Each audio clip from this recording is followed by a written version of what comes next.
జగన్ అబద్ధలాడు, జగన్ మోసం చేయడు, చేయలేకపోతే చేయలేనని చెప్తాడు తప్పనిచ్చి. జగన్ ఎప్పుడు అబద్ధలాడు, జగన్ ఎప్పుడు మోసం చేయడు. పేదలకు ప్రేమించే విషయంలో, పేదలను అభిమానించే విషయంలో మేనిఫెస్టోలో పెట్టినా పెట్టకపోయినా జగన్ వేసినన్ని అడుగులు బహుశా రాష్ట్ర చరిత్రలో ఎవరు వేయలేదు. మేనిఫెస్టోలో పెట్టనేటివి కూడా చాలా చేశారు, చాలా జరిగాయి ఈ 58 నెలల కాలంలో. ఇప్పుడు కాపు నేస్తం ఉంది, మేనిఫెస్టోలో లేదు. పిల్లలకు ట్యాబ్స్ ఉన్నాయి, మేనిఫెస్టోలో లేదు.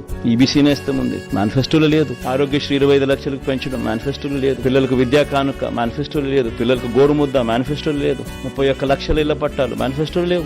ఇటువంటి అనేకం చేశాను. ప్రతి ఒక్కరికి కూడా నేను ఈ సందర్భంగా మనవి చేసేది ఒకటి, ఈ రోజు ఉన్న పరిస్థితుల దృష్ట్యా ఏ మేరకు చేయగలుగుతామో ఆ మేరకు నేను చెప్పగలుగుతున్నా. అబద్ధాలతో చంద్రబాబుతో నేను పోటీ పడదలుచుకోలేదు. ఎందుకనంటే అది అబద్ధాలని తెలిసినప్పుడు ఆ అబద్ధాలతో పోటీ పడడం ధర్మం కాదు. కాబట్టి చేయగలిగినవి మాత్రమే జగన్ చెప్తాడు.